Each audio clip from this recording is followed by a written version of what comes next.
Welcome guys in this new tutorial in Blender and Geometry Notes. In this video I'm going to show you how to dynamically distribute a displacement effect on your mesh, but in a smoothed way depending on the point of view of our camera. So let's get started. I'm using Blender version 4.0.2 and to make this example I'm going to create with a Shift A mesh, a cylinder. I will scale with S a little bit, S, Z 3 times, enter. I go in edit mode to create with Ctrl R a loop cut to have a little manual subdivision of the mesh. I confirm, press tab to exit, and this is our mesh. Now I take this camera and I will place this camera here in this point of the y-axis. So I press N, go to the item, I reset the X and the Z, I reset the rotation, and I will rotate by 90 degrees to point the camera in this direction on the mesh. I press G and Y to decrease the distance, and this is our environment. Now, what we want is to displace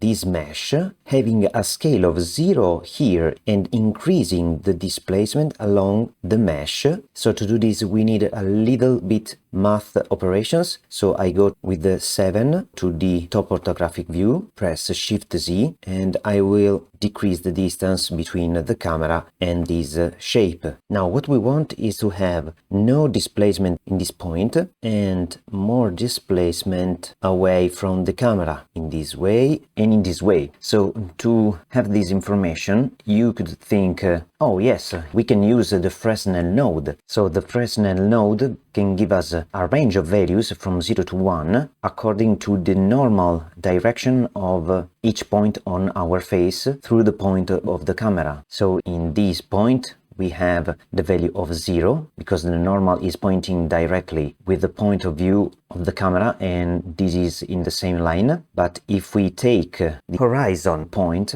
the normal has 90 degrees, and with the 90 degrees I get the maximum value of this Fresnel node. So 0 here and 1 here. And depending on the IOR, so the index of refraction of the material, I can have a different range from this value to this value. So unfortunately you cannot use the Fresnel node. Why? I can prove you, because if I go to the shading editor, assign a new material to this mesh and get the Fresnel input, I press 0 to go from the point of view of the camera, and I press Shift Ctrl and click on the Fresnel. You can see the correct values from this point of view, and if I decrease the IOR I can control the values from 0 and 1 to the horizon of the mesh. But there is a problem. If I change the point of view, so I exit from the point of the camera, I will have the same value of the Fresnel through the point of view of the viewport and not from the point of view of the camera. So I want to maintain the colors from this perspective also if I move my point of view on the viewport, okay? And as you can see, if I add here a displacement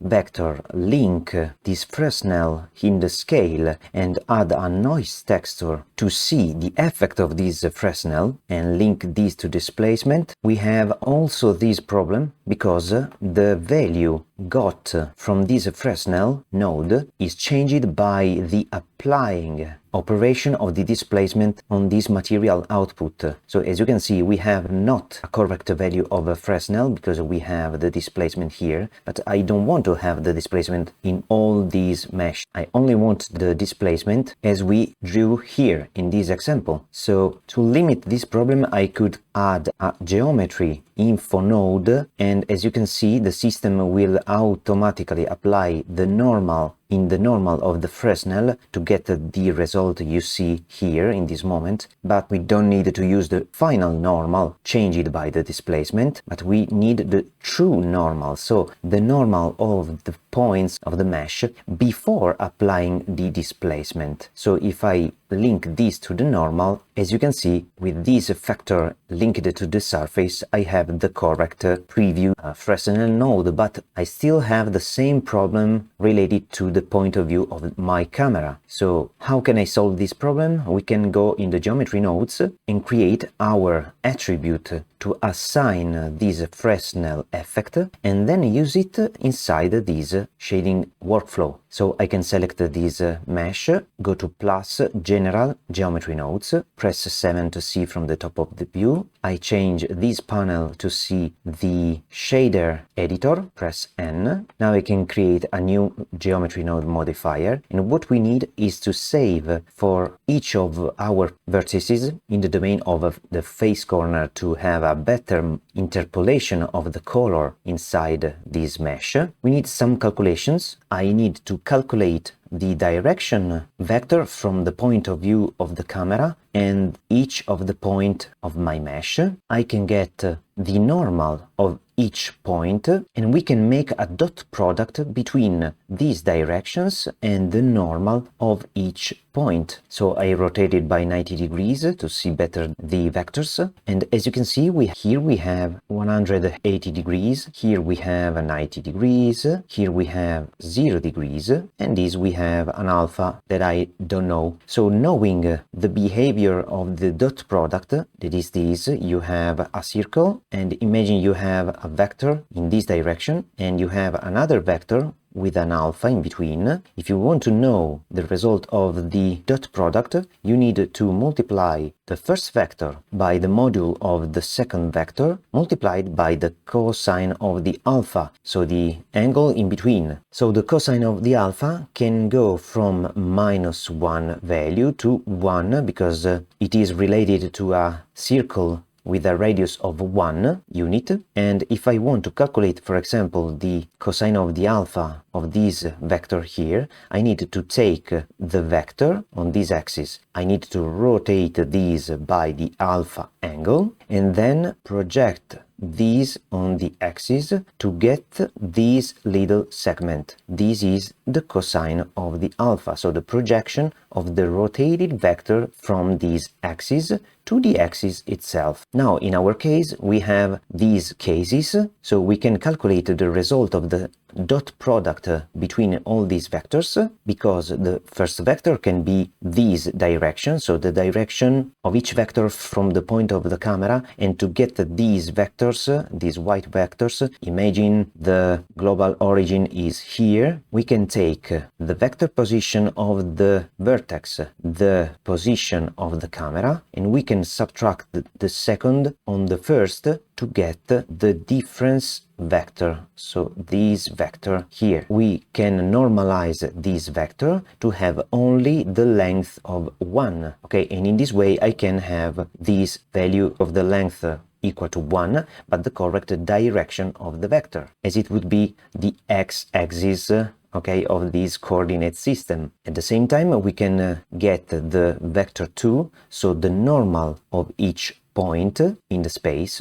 In between there is the alpha, so we can calculate this, and because this value is equal to 1, because we normalized this vector and the normal of the position of each vertex is already normalized, we get this result that can be in a range from -1 and 1. What does it mean? It means that in this case, where we have 0 degrees, we have a cosine of 0 equal to 1. Here in this point on the horizon we have 90 degrees, so we have the cosine of 90 degrees equal to 0, so 0 in this case, and here where we have 180 degrees we have a cosine of 180 degrees equal to -1. Why these three values? Because for the 0 degrees I take the vector, I rotated by 0 degrees, I projected it on this axis, getting the positive value of 1. The second case, I rotated by 90 degrees, projected on this axis, getting the value of 0. And the third case, with the cosine of 180 degrees, I rotated by the same angle, projected on this axis, getting the negative value of -1. And I can write -1 here. Now, what we need is to have, in blue, you can see, the result of the displacement empty here, and the maximum value of the displacement factor here. So the maximum point I can see from the point of view of the camera. The same in this way. This means that this value of -1 needs to be converted from -1 to 0 as the Fresnel effect we need to calculate. So here we need 0, and we need to convert the 0 value here with the 90 degrees to 1, the maximum value of the Fresnel effect we need. And I can write here 1 and 1 here. For the rest of the value, we don't care unless two cases. One, if you have a transparent material, so you need to see from the point of view through the material, so you need to see the effect of the refraction caused by the displacement execution on the mesh. Or in the second case is because you can have here a mirror and a light bouncing here on the surface, bouncing on the mirror or another object with a reflection value, and then this needs to be seen from the camera. So also in this case you need to have eventually a displacement value or displacement scale greater than 0 after these points, so inside this range of points. So let's add these nodes inside our geometry node system. So first of all, we need to get the vector of the direction of each vertex of our mesh, and to do this we need to take the position of the vertex, this green arrow, subtract the position of the camera to get the difference vector. And to do this we can take the position of each vertex, subtract the position of our camera, so I can take this from the outliner and drag inside my geometry node workflow. I can link the location on this subtract operator. Then I need to normalize this vector to have this white normalized vector here, because I need to have the result of this multiplication equal to 1 in the dot product to have only the result of the cosine of the alpha from -1 and 1. So from this point I can add a dot product, link what the vector of the normal of each point, and I can add a normal information from this field, link this to the dot product, and now I need a map range node to convert the range from -1 and 0, so the results of the dot product formula, in a range from 0 to 1 to have the correct colors from 0 and 1 scale of my displacement, like the Fresnel effect. So I need to tweak these values in a range between -1 and 0, these two values, to the new range of 0 and 1. And this clamping value can let you decide if with the values from 0 to the total dark side of this mesh you need or not the values for your displacement. I decided in this tutorial to clamp this value to have always a value of 1 also in all these points here, from this to this. Now I can select all these nodes and drag these in a store name attribute inside my geometry, linking the geometry here and this in the group output. Call it,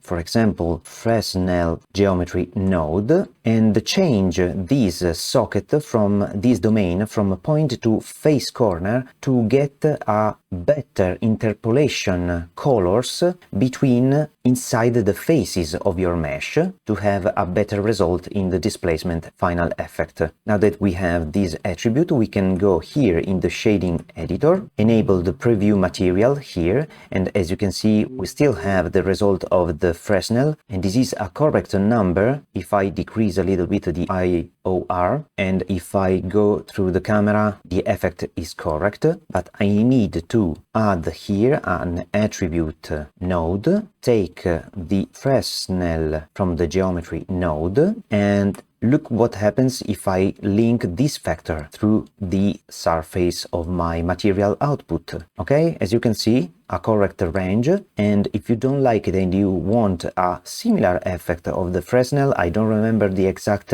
indices of the curve related to the index of refraction, but you can add a float curve inside your geometry node and tweak a little bit the curve to get a similar result of the Fresnel. Otherwise you have a linear transition from the color black, the values of 0, and the color of white, the value of 1. You can see the difference between these Fresnel because now that I have this attribute linked to the material output, if I move the point of view in my viewport, I can have the same result of the effect, not related to the point of view of the viewport. And now I can take this camera, I hide for a moment this annotation from the viewport overlays annotation, and now if I take the camera and move it around the object, you can see the correct custom Fresnel values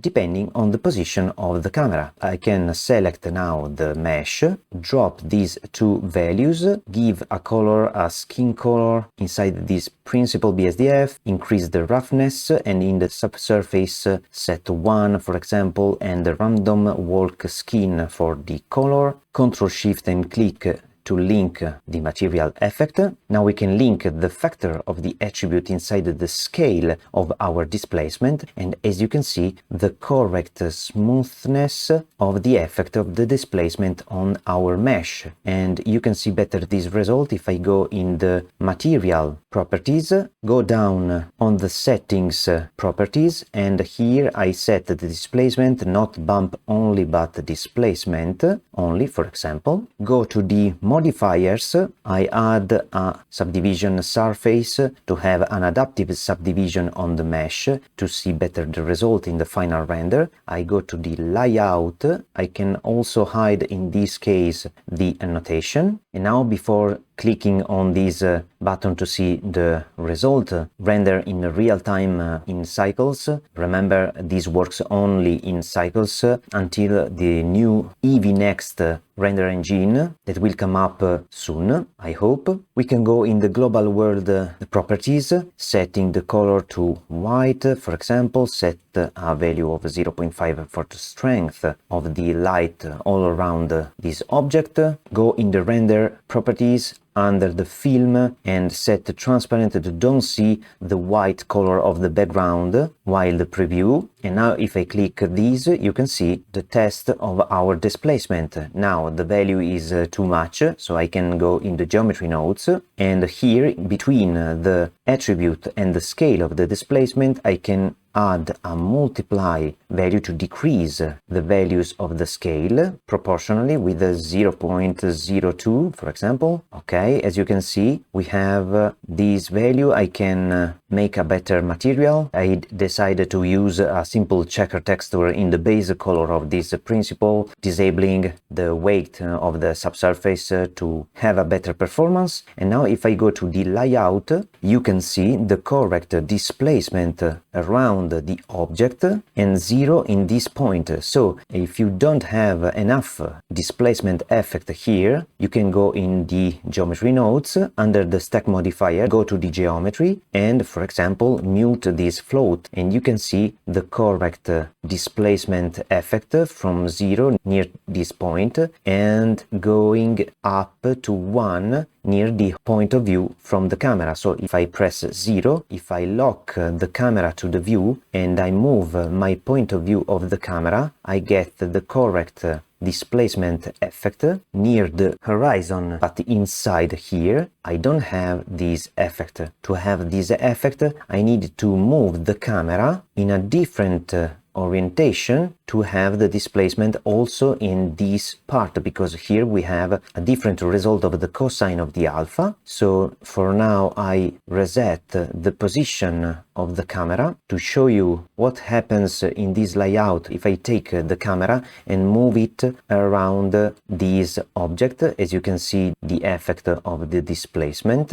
I want to show you a last thing about it. If I delete, for example, this cylinder, I create a new UV sphere. I scale a little bit and apply the scale. I go here in the material, set the same material of before, go here in the stack modifier, add the geometry node, selecting our geometry nodes to have the same attribute, and as you can see, if I go to the geometry node and increase the value of my multiply, I can have the correct displacement. But look at this, if I go to the layout, if I take the camera and go around this sphere, I get the correct behavior. But if I take the sphere and I move this around the camera, as you can see, nothing changed. Okay, as you can see, the zero value of the Fresnel is still here in this point. So if I show you this value of the factor, pressing Shift and Control, you can see the zero value is still here. This because you need to select in this object info of the camera, not the original socket, but relative, because